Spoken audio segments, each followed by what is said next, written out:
if you always have great intentions with a garden plan and a sketch, and then all of that gets thrown in the trash before your garden even gets started or midway through the season, this video is for you.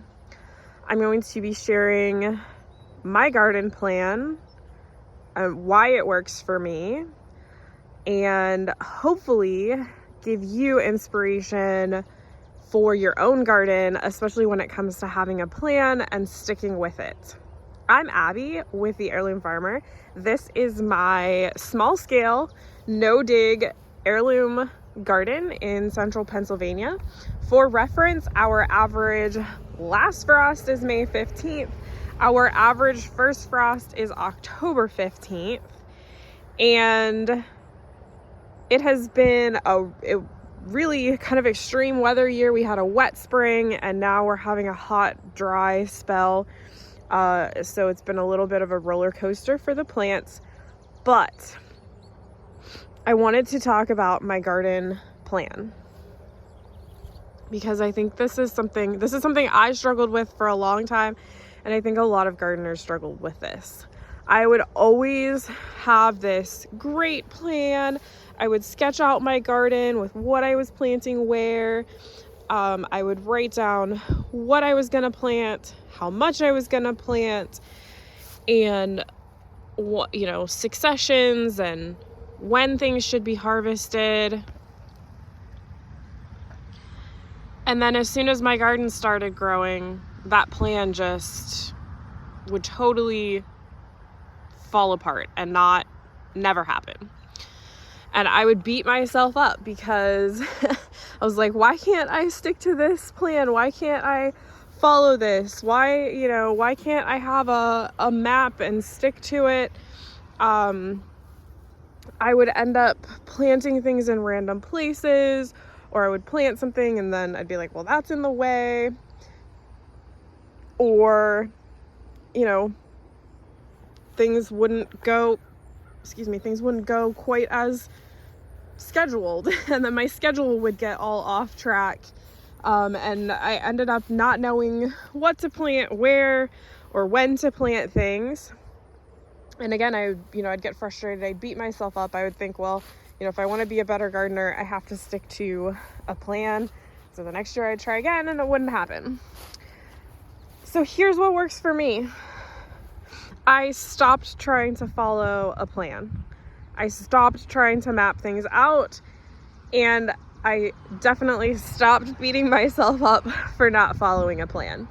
And it has worked really well for me. Now, I'm not saying this is for everybody. I do typically like to have a plan for everything and be organized and know what's going on. But I have found for gardening, the best plan for me is to not have a plan, not have a map, not try to schedule everything out or plan ahead of time where things are going to go in my garden. And you know what? That is totally okay. It has totally worked well for me. And I have had the best garden ever this year. And it was all without mapping out my garden and without having a plan. Now, that's not to say I don't plan at all. I do still, plan what I want to grow, make sure I get the seeds and the transplants, and I have an idea of what I need to sow when, what I need to transplant then, but they're kind of guidelines. They're just ideas and things that I know from taking notes in my garden in the past years, things I've learned from other gardeners. I'll kind of get ideas of time frames, when to plant things, how successions can work, but that's it. And it has freed me up so much to enjoy gardening, and in a way that works for me. And I want to show you a couple of reasons why sometimes having plans doesn't actually work well. So for example, had I planned out this bed, timed succession sowing and mapped out what I was planting where, I would have run into a big problem this year, because there's 3 beautiful broccoli plants here. I never would have thought they would still be in my garden, but here they are, still thriving, still giving me shoots. I have harvested so many shoots. There's actually a few more that I need to harvest. These broccoli plants are still going strong, and I'm leaving them there. And had I had a plan of, this is what needs to go in there as soon as the broccoli comes out, it wouldn't work. So again, I'm able to be a lot more relaxed in my garden by not putting pressure on myself to follow a plan.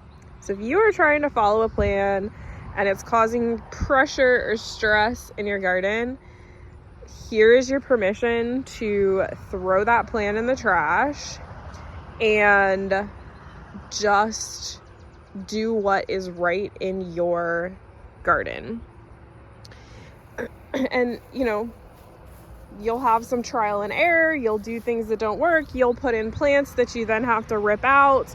Things like that will happen, but there's also a lot of benefits. So with this broccoli being in here, I was able to use it as some shade for lettuce transplants, and I just tucked those lettuce transplants in there. That wasn't planned, that was just, I came out to my garden, I had lettuce transplants, and I observed that would be a great space to fill in with lettuce transplants, especially with the heat coming.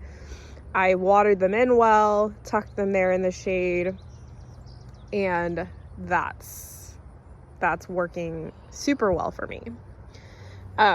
So timing wise, you don't always know what's going to be harvested when, even if it looks good on paper, or somebody told you that, your onions come out in July, or, your past experiences that broccoli never lasts past the beginning of July. Gardens are different every year. Weather and pests are different every year. I thought a lot more of my space would have been filled with cucumbers and squash already. I had a bean crop fail. So that makes it hard to stick to a plan. And finally accepting that that's okay. I don't have to stick to a plan. Doesn't make me a bad gardener if I don't stick to a plan. Has freed me up to enjoy my garden so much more. So if you struggle with sticking to a plan, that is okay. It does not make you a bad gardener. It doesn't mean you failed at anything. Just have an idea of what you're planting, what you're succession sowing, what you want to grow, and then go with it. Now, a few things that I do to still maximize my production without actually following a plan is I always have a few transplants on hand that I can tuck into empty spaces, or I have some seeds available that I can direct sow, and I'm always planting and always harvesting. So I always plant something at least once a week, or when I have available space, I plant some seeds or I plant some transplants. And like with lettuce, I sow lettuce once a week in soil blocks so that I'm always having lettuce that I can transplant out. And so that's one of the things that I do that helps maximize my space, even though I don't necessarily follow a plan, and it works for me. All right, so give yourself grace. You don't have to follow a garden plan. It doesn't make you a bad gardener. You can still have a thriving garden. And I'm super excited about this head of cabbage. I'm probably going to harvest it today. I could let it go a little bit longer, but it looks really nice. And I think I want to go ahead and harvest that. We're supposed to have some extremely hot weather later this week, really dry weather. This one's a little bit looser yet, but I may go ahead and harvest both of those and make a jar of sauerkraut. That would be really good. And these tomatoes, I pruned these tomatoes quite a bit yesterday, And there's a lot of different thoughts, a lot of different plans when it comes to pruning tomatoes, but typically what I do when it comes to pruning my tomatoes is just two things. So I prune them in a way that's going to keep them on the trellis. So if there's a sucker that's coming like way off and I can't get it trained back into the trellis, I'll prune that off. Or if the tomato's just growing really densely, it's a giant mess and I'm having trouble keeping it on the trellis, that's when I'll prune it. Or if I'm seeing some yellow spots or brown spots or some leaves that are just not looking so great, I will go ahead and prune those off, especially the lower leaves. And that's how I prune. It works well for me. I'm not super concerned about, pruning all the suckers or pruning all of the, leaves up to a certain point. I just focus more on making sure the plant is trellised well and looking healthy. And you'll notice too, like a lot of the tomatoes are growing differently. Some of that is just the type of tomato they are. So this Cherokee purple tomato has a ton of tomatoes right here on it, but it is the shortest plant in my garden. And then I've got this hillbilly potato leaf tomato that is so tall, it's above the trellis already, and it's got like 3 tomatoes on it. There's nothing wrong with that. That's just different growth habits of different varieties of tomatoes. And that is one reason I like to make notes about my garden. Again, following a plan doesn't work for me. Making garden notes, taking good notes, I just write them out in a notebook. That has helped me so much with gardening. These homestead tomatoes are looking great. This, I think, is a spaghetti squash. I'm not sure. It volunteered.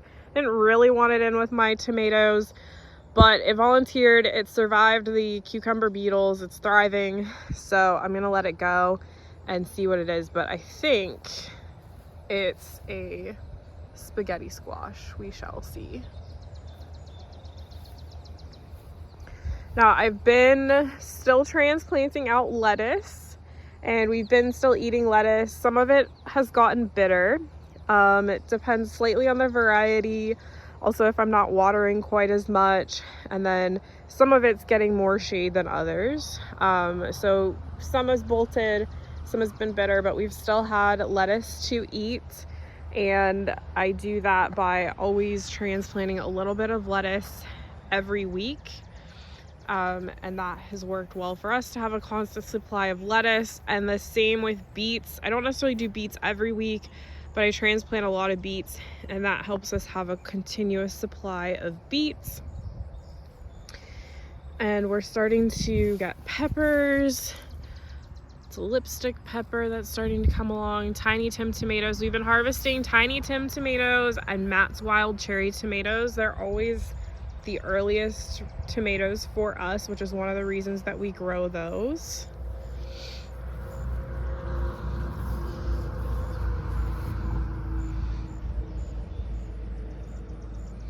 Now, when I set about a plan, so sometimes you can run into snags, I don't know what word to use there, by not having things mapped out.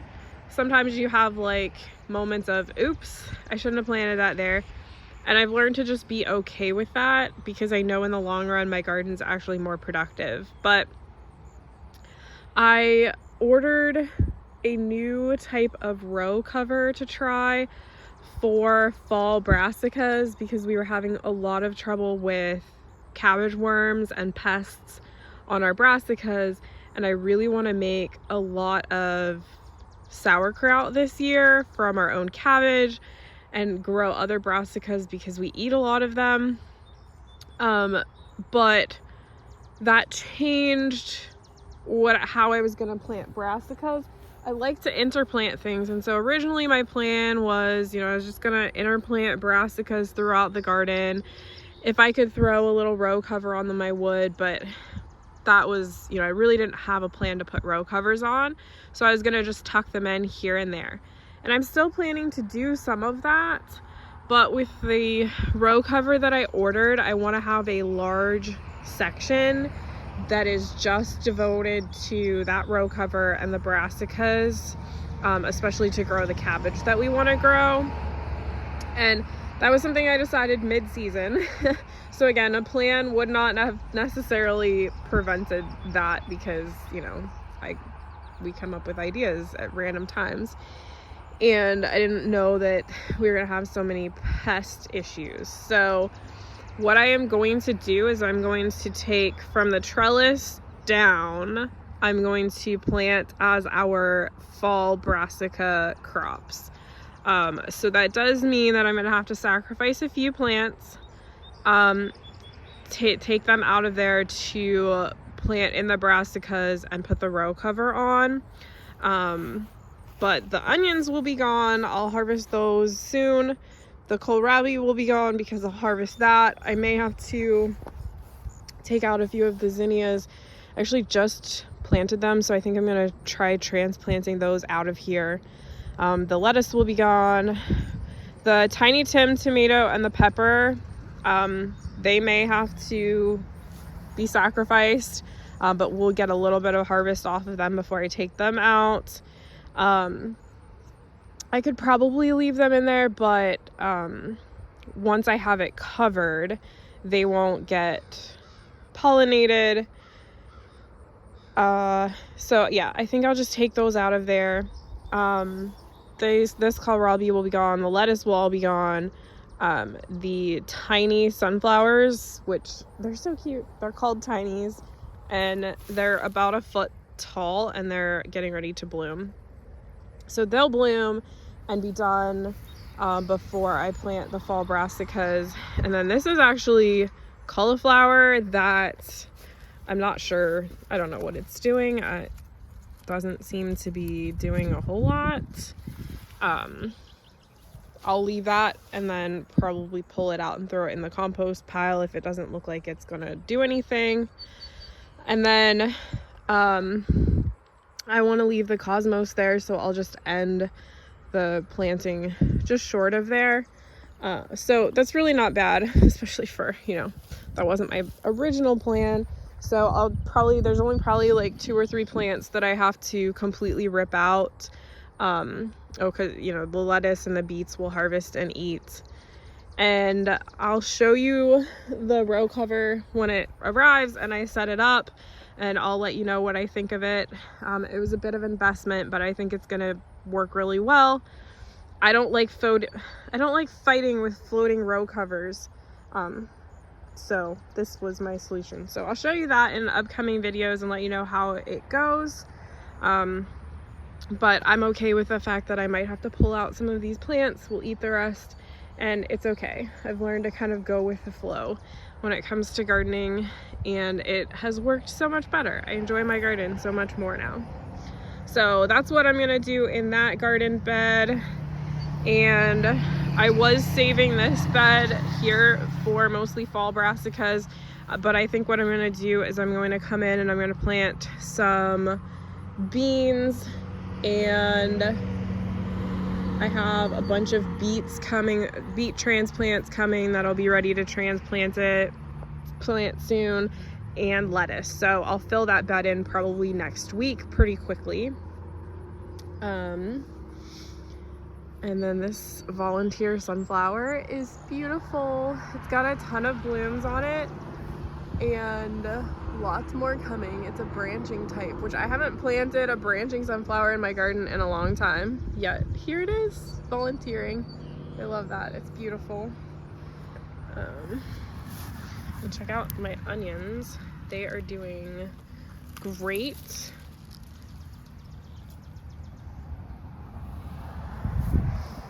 And I want to show you these tomatoes over here.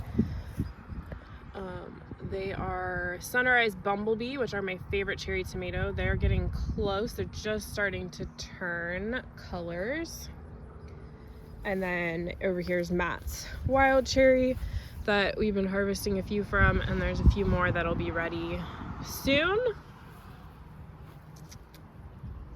Some lettuce that I tucked in where it's shady. And then I showed you these earlier, but these are black strawberry tomatoes. They are just beautiful, beautiful tomatoes. I tucked a melon in there. And then my cucumbers over here, I've been getting some pickling cucumbers. I've only been getting a few here and there, which can sometimes make it hard to actually do batches of pickles. I was hoping that I would have planted enough with both trellises that I would get a lot at one time. But I think because, well, I think there was a couple factors involved. Mainly, they were not getting enough water. I'm not getting a ton at once. But what I did was I made a batch of brine for refrigerator pickles, which a batch is usually enough for 4 quarts. So I made the brine, I filled jars with the brine, and as I get cucumbers, I take them home, I soak them in really cold water to make sure they're fully hydrated, and then I slice them up and I put them in the jar of brine. And every few days as I harvest, I just add more until the jar is full. So that does mean that they're pickling at slightly different rates. But usually within a few days, I have a jar full. And then I let that, in the refrigerator for a week, and then we eat it. And that has been working really well for just this small amount of pickling cucumbers. So if you only have a small amount of cucumbers, but you still want to make pickles, give that a try. Make the brine, put it in jars, and then fill them as you have cucumbers. All right, I think that is it for this week's garden tour. I hope that it was encouraging. Don't get frustrated with yourself if you have trouble sticking to a garden plan. Don't worry about it. Just keep planting in your garden. You can be planting a lot right now. You can plant bush beans, you can plant squash, you can plant cucumbers. You can be starting a lot of your fall crops, either from seed or from transplants. In fact, we will have our fall garden sale on August 9th here at our farm. We'll have a variety of fall vegetables, a lot of brassicas available, along with fall flowers and perennials and herbs. So that is August 9th here at our family farm. So if you have space in your garden and you're looking to fill it up, you can stop by then. We would love to see you. I'll give you a tour of my garden when you come, and we can talk about what you want to be planting in your garden.